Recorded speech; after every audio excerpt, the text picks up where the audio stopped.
Welcome back dito sa Yanang Morning. Sabay-sabay tayong magluto at dahil sobrang na-enjoy ni Camille at ni Jaya ang kanilang second chance sa love, ito ang isang pampagana na lalong magpapagana ng isang pagsasama. O, di ba? Sabi, oo. Pampagana. Ang pan-baked talaba.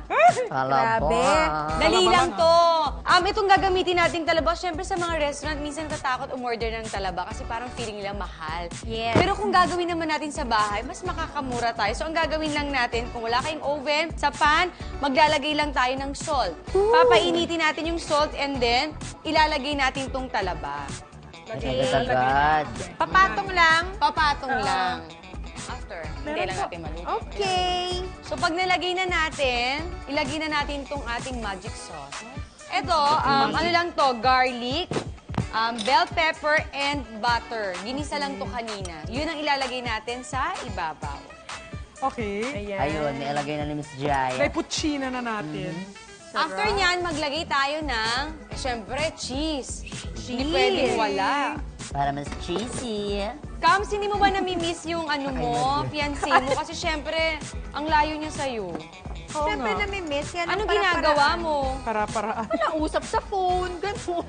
Minsan nag-workout kami. Ayun. Nang sabay. Ikaw naman, Ate Jaya, pag tulog na yung mga kids, ano yung madalas niyong ginagawa? Nanonood ng TV.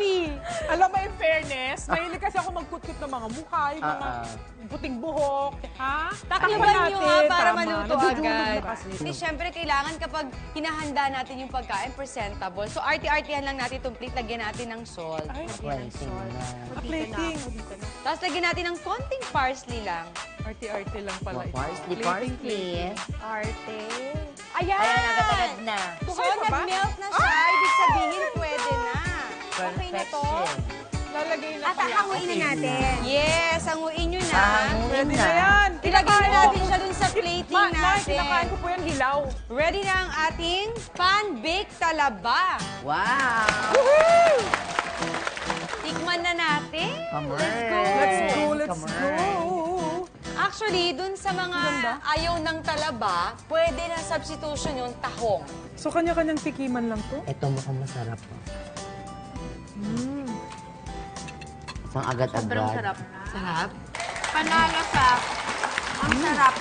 Kung ano man yan. Sarap, di ba? Ang bilis, ang dali, ang bilis. Tsaka ano, kapag gagawin nyo to, pwede nyo gawin ahead of time yung ginawa nating sauce na butter, garlic, and bell pepper lang. Yun lang yun. Walang salt, ganun-ganun. Wala. Kemer. Ang sarap. Tapos inano lang, ginisa lang ng very light. Oo. Super malinaw Ang na. nagpasiguro salt ng konti, yung cheese lang. Ang Yes. mahal-mahal kasi nito eh, sa restaurant. No, ngayon, sa palengke, kung bibili kayo, ang isang kilo nito ay 80 pesos lang. Ngayon na agad-agad. Oo, 80 pesos. Kaya nga, di ba, pag sa restaurant, mahal, pero pag ginawa niyo sa bahay, mura.